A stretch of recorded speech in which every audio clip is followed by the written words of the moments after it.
Hello and welcome to another episode of Talk'n TRM, the podcast.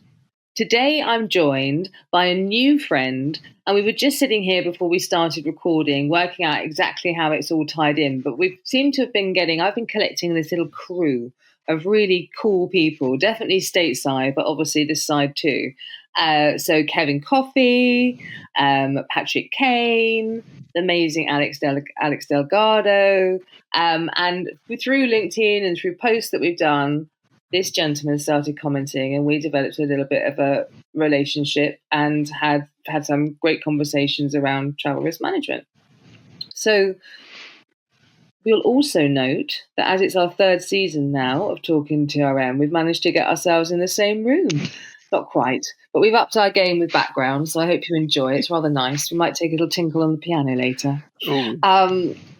So on that note, before I go on, if I could hand over and ask the first question, as I do, who are you and what do you do?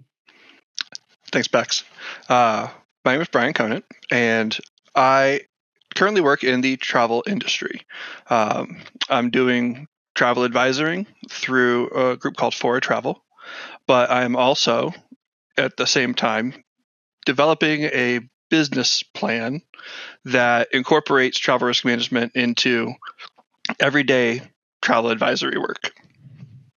Talk to me more about this. So I obviously come from a travel background, as people may or may not know. I definitely don't claim to be security side, but am I right in thinking that you come from the other way? So the travel side is actually a fairly new venture for you. Yes. And your background is more security side. So talk us through that a little bit, Bryan, to how you've got to where you are now. Absolutely. I've got just over a decade now in the security industry, various different roles, from starting as a volunteer at music festivals to running stages, all the way up to doing GSOC work, intelligence, analytics, a whole host of different things, and more recently doing travel risk management. It was all of those things in my combination of stuff that through time I had all this travel that I was doing, both personally and professionally, where I loved it. And with a recent opportunity, I found I didn't have any work to do. So I started thinking about what I could do. And I made the leap into the travel industry. Might as well do what I love, right? And I love traveling. So if I make great trips for people already, might as well get paid to do it. So that was how I leaped into it, and I realized that there was a pretty big gap from my knowledge in the travel risk management side, corporate and executives, to the private personal side, and there's not any real TRM involved in that. So I was like, there's a chance here to combine those. So you are talking my language. So before we get into your kind of why and your real kind of drive behind all of this and the passion behind it, because I know that there is a lot, let's just talk about this. So you're now, just to make it clear for everyone listening, so you are now an agent for all intents and purposes, booking leisure trips. Yes. Or I understand potentially, trips for schools and colleges and that kind of thing as well. Yes, I'm actively working on 2 projects for my former high school. Excellent. Yes. And are they? Because what I really, yes. So first of all, as much as any independent agent sort of group, which is what you're working for, and I'm happy for you to tell everyone who you're working for. That's fine. We have a big version of them over here in the UK. So you have independent agents working under a sort of banner and a sort of franchise model. But then you also have just your normal high street, or what we would have called high street agents that you used to just go off. I imagine when you were shopping in a high street and not online, but obviously they've moved online. So you have those sorts of agents as well. But you're right, as far as sort of a duty of care perspective, that doesn't really exist, because that's really when we're talking about organisations and business travel. Right. So really, when it comes to leisure travel and school and colleges and that kind of place, sits in a sort of place in between.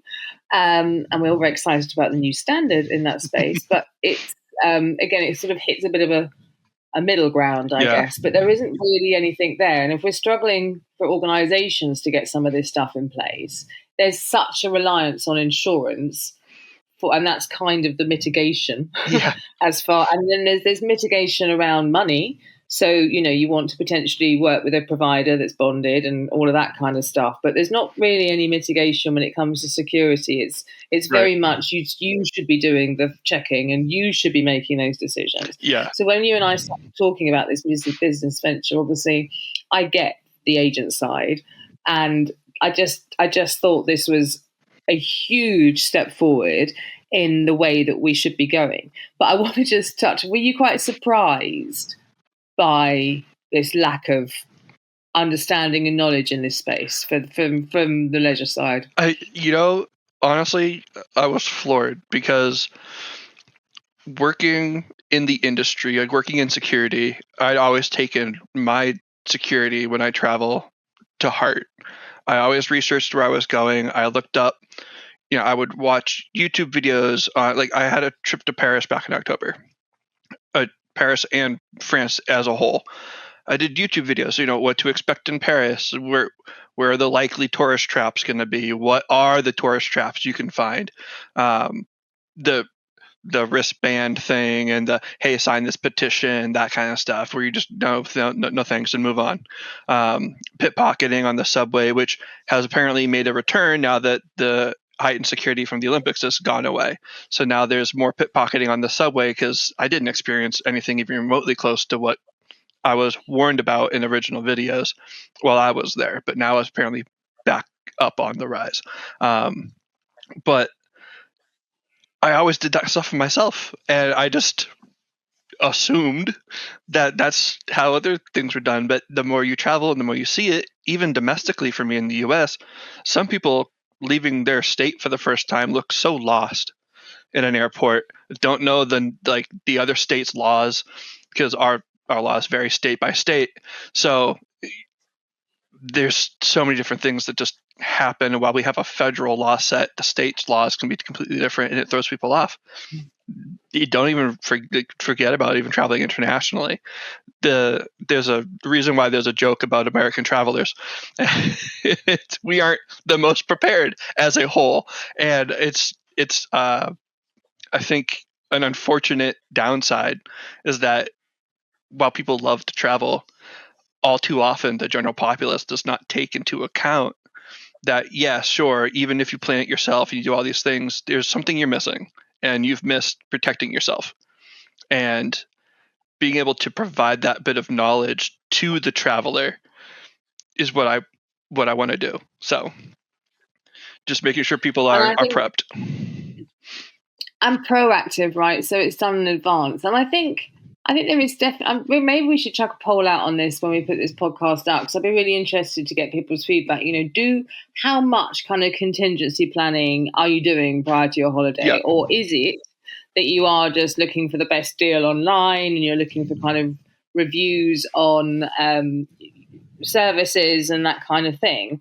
Because actually it's not that easy to do reviews on security, and we kind of get back to this idea of there not being any standards in this space, and would it not be helpful if there was? Because there's a lot of assumption that you're looking at a hotel online and it looks gorgeous and it's got a beautiful pool and it's got this and it's got that, but actually, does it have a risk management plan? Yeah. Does it have a security detail, and all of that sort of thing? You've got no way of actually checking that if you were doing that yourself anyway, have you? So it has to sort of be left to assumption. But I wonder how many people are doing real research on the destination that they're going to, outside of perhaps even just looking at their governmental advice, but going a little bit deeper.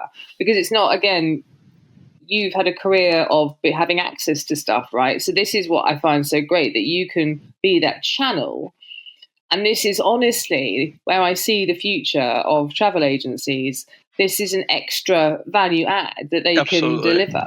Yes. Both to leisure, but to corporate too, because they don't really get into this space. But to be able to sort of tailor make and cut through all the noise and be able to kind of to deliver the piece that's valuable for that particular traveller is something that's really important.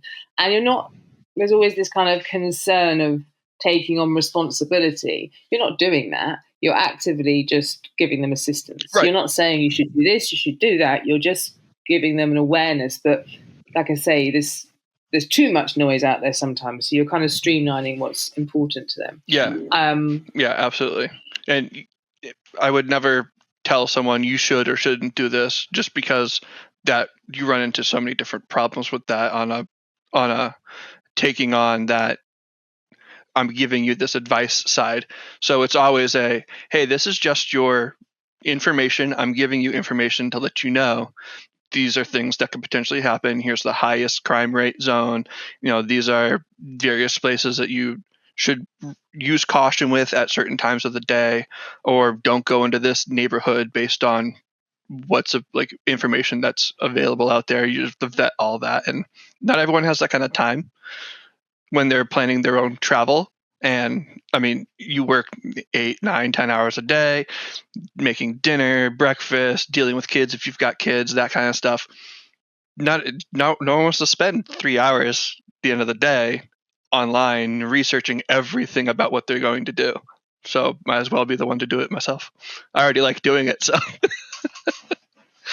Yeah, now you've got a real excuse to do it, right? Yeah, to exactly. geek out on this stuff, which we all love to do, which is great. But you're giving it purpose, and you're giving yourself as an agent this extra sort of string to your bow that I think is really, really important and really underserved at the moment. Because let's just talk through a scenario.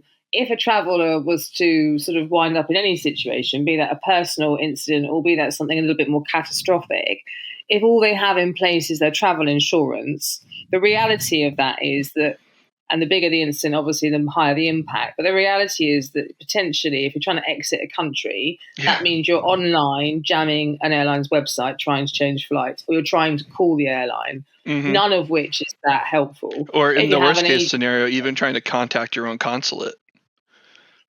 Quite. Your consulate or your embassy, like that's worst case scenario right there. And now it's a jammed up line. The consulates only have so many people that can answer phones. So what are you doing?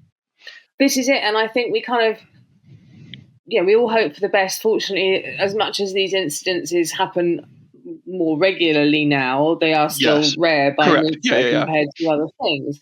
But when we are in that situation, I think we all sort of just think, we're going to just be airlifted out miraculously. You're lucky if you're getting that if you're an executive at a company, let alone a normal worker. And if you're on holiday, you're kind of you're on your own for all intents and purposes. Don't expect the airport to be any help, because that airport is going to be flooded with everyone else from your country or other countries trying to leave at the same time.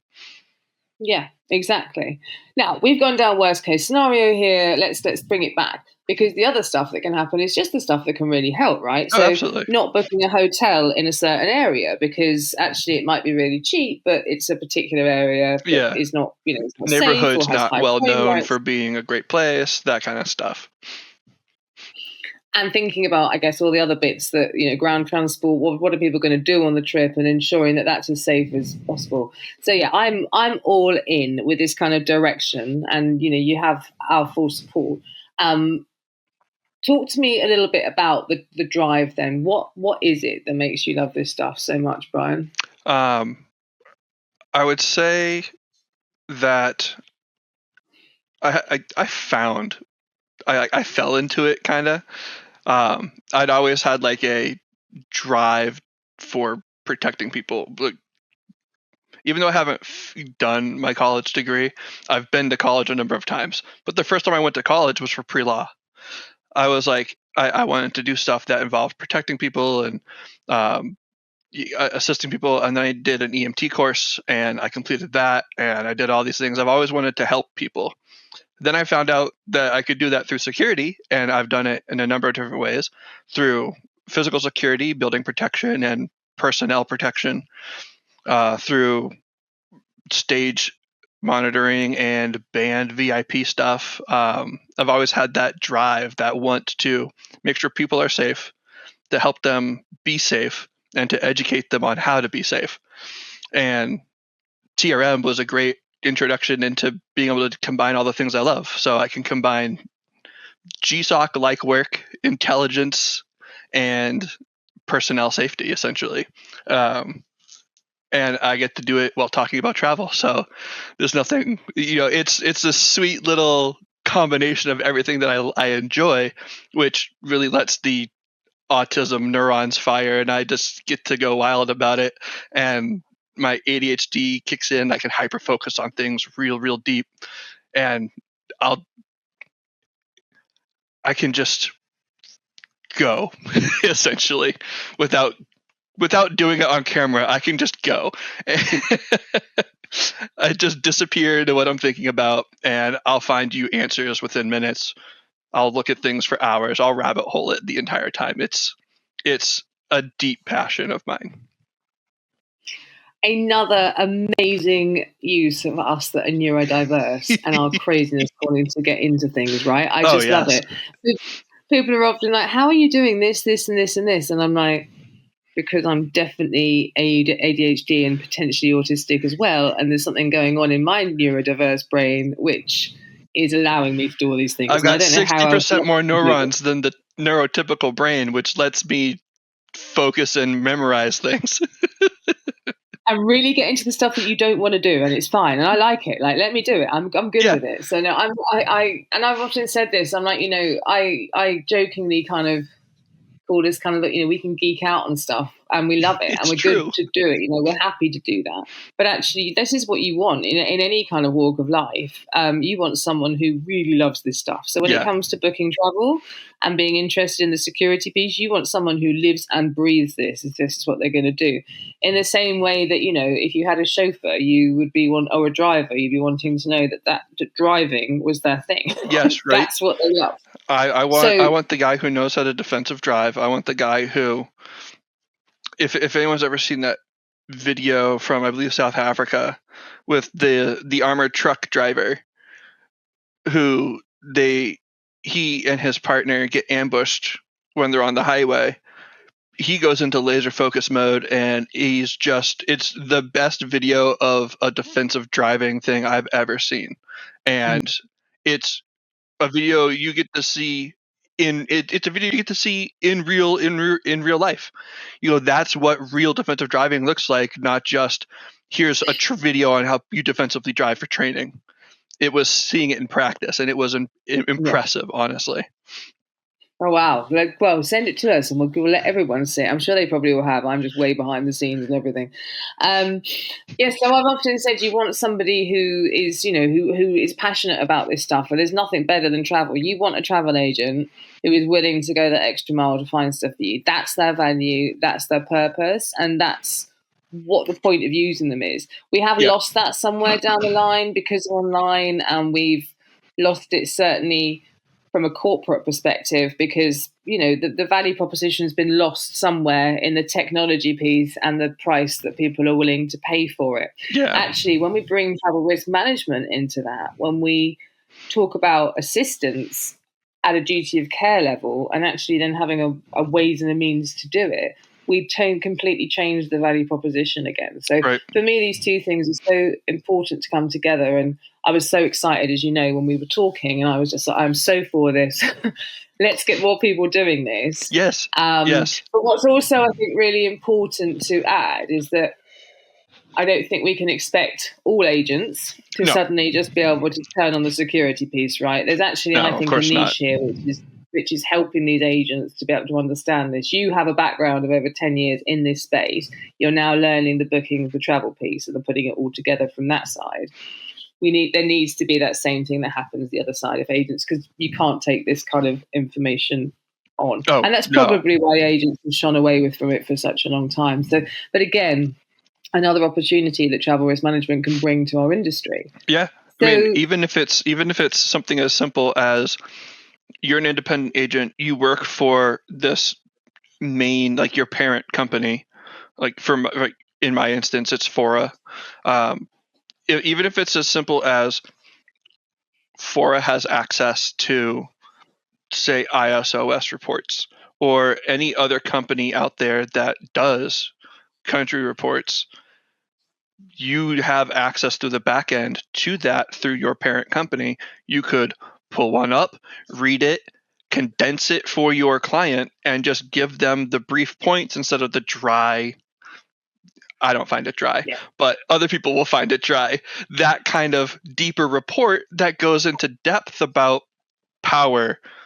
That's something people just, what kind of socket do I need? Yeah, sure, get an international adapter. It's not always the same adapter.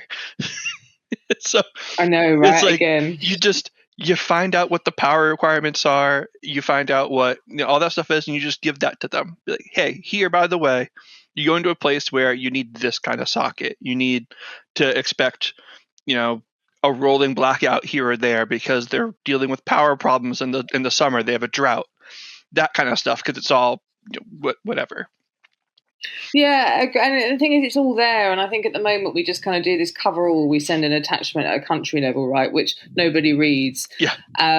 Trust me, not even the C-suite level. And we don't do it at all for leisure, really. So, and maybe I'm being unfair. There is stuff that goes out when you are booking trips, but it's a very cover-all, very sort of don't forget to check everything out yourself, which is important. But we talk about personalization. This for me is a direction that personalization can go and have real meaning. Yeah. And it can be done safely in a way that, it's really appreciated by your clients. So I just want to go back and just talk about the school piece, because we would be remit not to talk about the new standards. So you're obviously a fan of 31030, and we've had lots of conversations around it. And as soon as we started talking about the fact you were doing some high school trips, I was like, you've seen 31, right? And you were like, yes. So it's quite different from 30. Yes.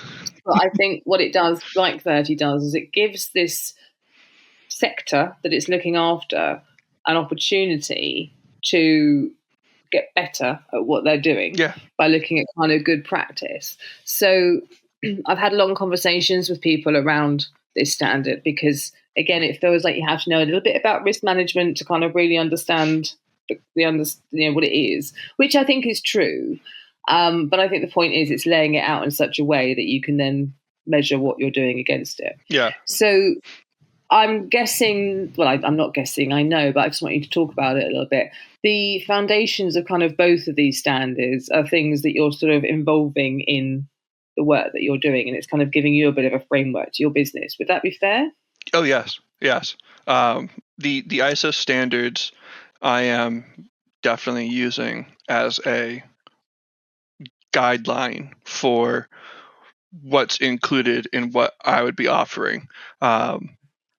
I don't have to obviously offer everything the way the ISO standard requires for corporations. So I'm able to parse out the bits that either don't make sense for what I'm doing or don't make sense for what I want within my business model. But I'm using them as almost like a NIST standard framework. Great. And this, thank you. I really wanted to get that across because we talked about it. And I think this is another, people often see standards as a negative thing and it's something I've got to do. Yeah. They're not. No. They're positive. And actually, they're as important for the suppliers as they are for the end users in the case of both of those two standards. Yes. Because especially in travel risk management, because you're so reliant on the partners that you choose, be that your physical partners in accommodation or air, and those actually sort of doing the travel components, but also those you're getting to look after you from an insurance perspective, from an agent perspective, and so on.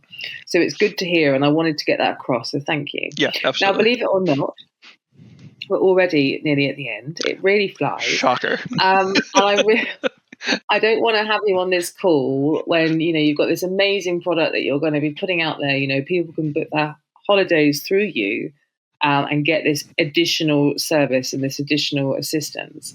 So I think, let's think about that. And what would your golden nuggets be to our listeners, Bryan? So for those of you who travel, those in the security industry sometimes with personal travel don't even take that same level of consideration into what they're doing. I'm just neurotic about it. But I would say take that into consideration, both as a layperson or as a person from the professional industry of security. remember to consider that when you're going places. Sign up for domestically here in the US, sign up for STEP, which is a program where you can get alerts for your travel internationally from the US Embassy. They will send you can set up the duration, so weekly, monthly, whatever have you, prior to you showing up, and then you can get one weekly wherever you are. It lets the embassy know to expect that, hey, we have, X number. They're not tracking you individually, but it's you've got X number of people who are patriots in country. Mm-hmm. Expect that. They may be reaching out to you. It helps prep them, but you also get their information through messages. Consider that. Do that for your own country's system. Make sure I was that. just thinking. Sorry, Bryan, I'll just interrupt you really quickly. I was just thinking the equivalent of that probably here in the UK is the FCDO. Yes, it is. There's definitely no tracking going on, and they're probably not monitoring it to see who's downloading what. I'd be surprised, but it's certainly going. You can certainly get alerts in very much the way that you've just talked about it. So if country level changes or other bits and pieces, you will get alerted, and you can have that on monthly, quarterly, wherever. So just to anyone listening in the UK, that's the sort of equivalent. It doesn't sound quite as good as STEP, but yeah, go on. I think that's really good advice because there is stuff there. We do have other bits and pieces, and maybe we'll put a little list together for people that will be quite helpful of the different things that they could actually do for themselves, because there's a whole host of stuff that we can do in the UK. I had to research a number of them from my previous job because we were a multinational organization. So I was finding information for Irish people, for German people, for Brits and the French and whoever we had working in our company. India, we had a lot of people out in Bangalore. So I was figuring out what their country's embassy or consulate was able to provide information-wise to their own citizens. I don't have that list with me, but it's research I can easily find again. That's well. Let's see what we can do together to maybe help some of our listeners through the TRA, because obviously you've become a mentor, so that might be quite a nice piece for us to do. But let's carry on with your golden nuggets, please. Yes. A second one would be to take the time to do even just a basic level Google search or YouTube search for what to expect in the place you're headed to. You can get as specific as city specific, depending on if it's a large enough, if it's a big enough like location for travelers. In October, I went to France, so I did, places. What's the walking situation in France? Because here in the US, we drive everywhere. We don't have really walkable cities.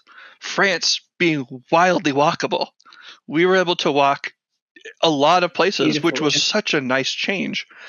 And the public transit system was miles better than what we're currently using here. But it's very old. It's much older too. But I mean, we were able to go from our hotel to Versailles without taking a cab like once. It was amazing to be able to do that, where here we would have had to change bus twice, walk 20 miles, and possibly a few other things, thumb it a little bit. But take the time to just even at the most basic level, figure out a general idea of what the place you're going to is like. Don't rely on your friend's anecdote from when they traveled 8 years ago. See if there's a video or a note from someone in the past year and expect it to be similar to, unless there's been major international changes, but expect it to be similar to that. And I would say the last thing is just to make sure that your personal attention is, you don't have to be manic about it. You don't have to be head always on a swivel, but get comfortable with your own self-awareness. Notice what's around you and notice what's out of place. Because while you don't expect the worst to happen, the chance of it happening being low, you want to be able to at least recognize that there's something that could be amiss. And either, I always put it in the smallest form of know where your exits are. You enter a building for the first time, look for the exit signs. that kind of thing. Just know how to get out of a place or a situation. Making it easy on yourself is by doing it in the smallest, most basic ways. And a building exit being one of the easiest things you could possibly do. That's so helpful, Bryan. It's something that a couple of our guests have, talked about in a different way. I know Simon's always said, he said to me privately, always have an exit plan. Yes. Bex. Always. And he doesn't mean with my career. It should honestly be a personal mantra for everybody. Know how to get yourself out of a situation. And I remember talking to my partner, when we first got together and kind of just, we were having a chat, and I can be a little bit, especially when he's around, I can just be a little bit, I know I'm safe sort of thing, so I can be a little bit less on it, I suppose. And I'm a bit dreamy, and I do tend to, drift off in my ADHD world. I remember having a chat with him, and he just looked at me and he went, Bex, I am aware of every single person around us in a radius of about 100 people. Like, I know if someone's brushing past me, I know where everything is, like nothing's going to happen. And that makes me relax more. But then obviously it's one extreme, but I think it's really important to have that awareness. And these days, we've got our headphones on, we're on our phones. People are crossing roads without even looking, So yes, the headphone thing. We're not aware. Most headphones have a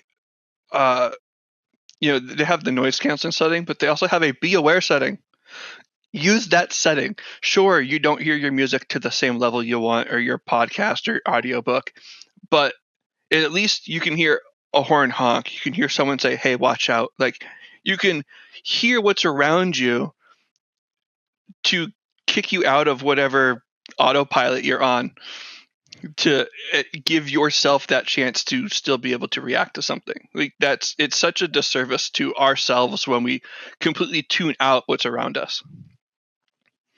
I think there's a time for tuning out, isn't there? But it's not when you're necessarily walking around a city, when actually you probably need to have your wits slightly more about you.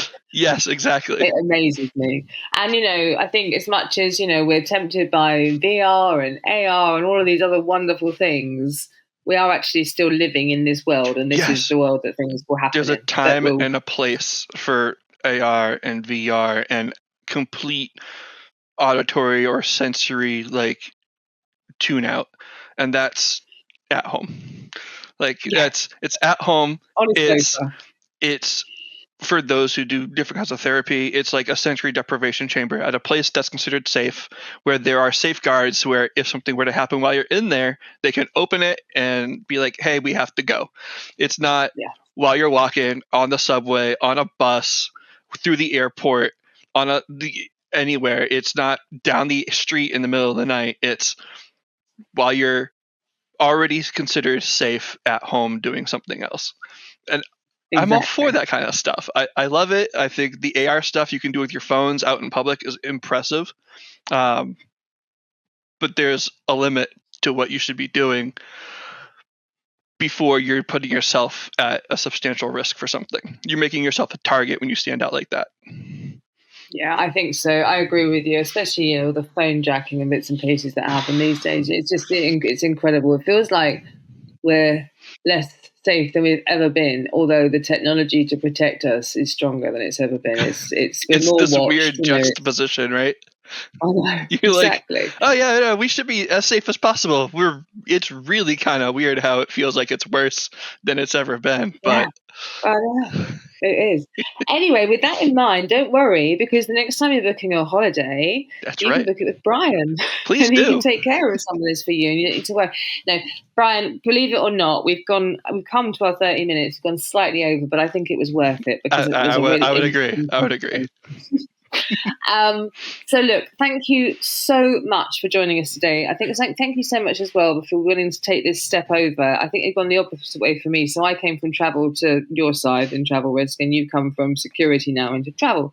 So always willing to help with any questions you have from that side. But I think you're going to have an extremely successful business. I do think this is the way forward, and I wish you all the luck in the world. Thank you. You have been listening to Talking TRM, the podcast. Our guest today was Bryan Conant. My name is Bex Deadman, also known as Travel with Bex. And until we meet again, stay safe and take care.